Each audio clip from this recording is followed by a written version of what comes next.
বাংলাদেশ শ্রমিক অধিকার পরিষদ সিএনজি অটোরিকশা ইউনিটের পরিচিতি সভা অনুষ্ঠিত হয়। উক্ত অনুষ্ঠানে প্রধান অতিথি হিসেবে বক্তব্য রাখেন গণ অধিকার পরিষদের সভাপতি নুরুল হক নূর।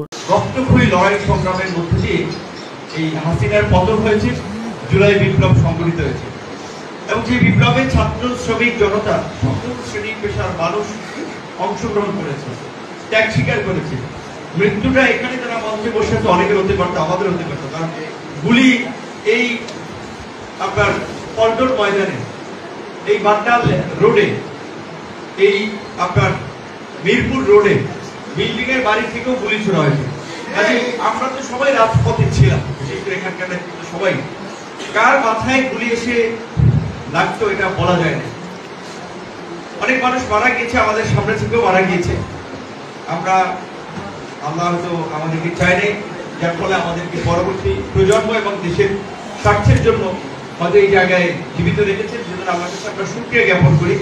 যার ফলে আমরা মনে করছি যে এখন আমাদের বড় একটা দায়িত্ব যে বাংলাদেশের এই স্বাধীনতার ৫৩ বছর বয়সে আমরা যে জিনিসগুলো দেখতে পাই যে রাজনৈতিক দলগুলো যারাই ক্ষমতায় আসে ক্ষমতাকে কুক্ষিগত করার জন্য বিভিন্ন ধরনের আইন নিয়ম কানুন তৈরি করে জনগণের স্বার্থের যে দলীয় স্বার্থকে প্রাধান্য দিয়ে থাকে এবং বাংলাদেশের এই সংসদীয় গণতন্ত্র যেটা বলা হয় যে এরশাদের পতনের পরে যে বাংলাদেশের রাষ্ট্র পরিচালনার যে নতুন নীতি, সেখানে দুটো বৃহৎ রাজনৈতিক দল তারা পালাক্রমে ক্ষমতায় ছিল, কিন্তু মানুষ নিরপেক্ষভাবে যদি বিশ্লেষণ করে দুটো দলেরই কর্মকাণ্ড খুব কাছাকাছি ছিল।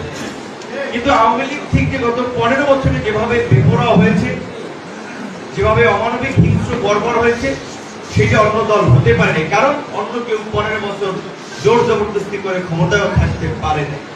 যদি সুযোগ পাইতো কি হইতো আমরা জানি না, কাছাকাছি হইতো, কম হইতো, নাহলে বেশি হইতো। তো আমরা এই জন্য বলছি যে এই যে মানুষ বারবার ৭১-এর মুক্তিযুদ্ধে জীবন দিয়েছে, তার আগে ৫২ ভাষা আন্দোলনে জীবন দিয়েছে অধিকারের জন্য, ৯০ এরশাদ বিরোধী আন্দোলনে ৮ বছরের লড়াই জীবন দিয়েছে, ২০০৭ সালে সেনা শাসনের বিরুদ্ধে লড়াই করে জীবন দিয়েছে, এখন আবার এই যে ২৪-এর গণ অভ্যুত্থানে জীবন দিয়ে রক্ত দিয়ে এই পরিবর্তনটা আনবে। সেই পরিবর্তনটা যদি স্থায়ী না হয়, টেকসই না হয়, যে রাজনৈতিক দলগুলো যেন জনগণের উপরে জুলুম চালাতে না পারে, ক্ষমতাকে কুক্ষিগত করে যেন স্বৈরাচার হয়ে উঠতে না পারে, এই ব্যবস্থার যদি পরিবর্তন না হয় তাহলে আবার জীবন দিতে হবে, আবার রক্ত দিতে হবে। আপনাদের এই পরিবহন সিএনজি শ্রমিক, এটা শ্রমিক অধিকারের পাঠ হওয়া মানে গণ অধিকার পরিষদের পাঠ। গণ অধিকার নূর আরো বলেন, শ্রমিকদের রক্ত পানি করা, ঘাম ঝরিয়ে শ্রম দিয়ে যদি দেশের অর্থনৈতিক চাকা ও দেশ উন্নয়নে ভূমিকা রাখতে পারেন, তাহলে সেই শ্রমিকদের মূল্যায়ন না করলে সরকার বেশি দিন টিকে থাকতে পারবে না। তাই শ্রমিকদের সকল ক্ষেত্রে মূল্যায়ন করা এবং তাদের দাবি দেওয়া মেনে নেওয়া সরকারের উচিত। ঢাকা সিএনজি অটোরিকশার শ্রমিকরা যে দাবি দেওয়া করেছেন এটা যৌক্তিক। উপদেষ্টাদের এ দাবি দেওয়া মেনে নেওয়া উচিত। আমরা গণ অধিকার পরিষদ শ্রমিকদের সকল দাবি দেওয়া মেনে নেওয়ার জন্য সরকারের প্রতি আহ্বান জানাচ্ছি। শ্রমিক অধিকার পরিষদ সিএনজি অটোরিকশা ইউনিট এর পরিচিতি সভায় সভাপতিত্ব করেন ঢাকা জেলা সিএনজি অটোরিকশা মালিক শ্রমিক কল্যাণ সোসাইটি কেন্দ্রীয় কমিটির সাধারণ সম্পাদক ও শ্রমিক অধিকার পরিষদ সিএনজি অটোরিকশা ইউনিট এর নবগঠিত কেন্দ্রীয় আহ্বায়ক মোহাম্মদ আলমগীর হোসেন। অনুষ্ঠান সঞ্চালনা করেন শ্রমিক অধিকার পরিষদের সদস্য সচিব মোহাম্মদ জুয়েল রানা আরি। পরিচিতি সভায় প্রধান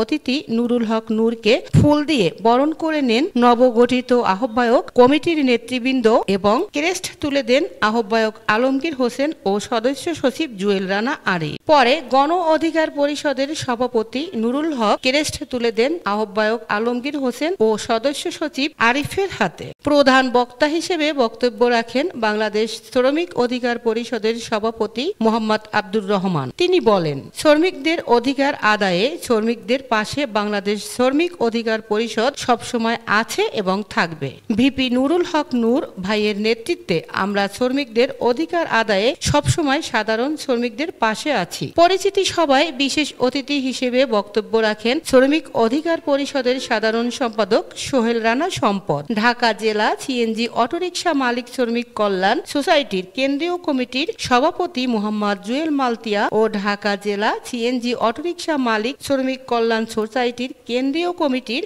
উপদেষ্টা আব্দুল জব্বার সহ পরিচিতি সভায় আগত অতিথিদের মধ্যে অন্য নেতৃবৃন্দগণ 19 নভেম্বর 2024 রাজধানীর পল্টনস্থ তুপখানা রোডে এক সেমিনার কক্ষে বাংলাদেশ শ্রমিক অধিকার পরিষদ সিএনজি অটোরিকশা ইউনিট এর পরিচিতি সভা অনুষ্ঠিত হয়।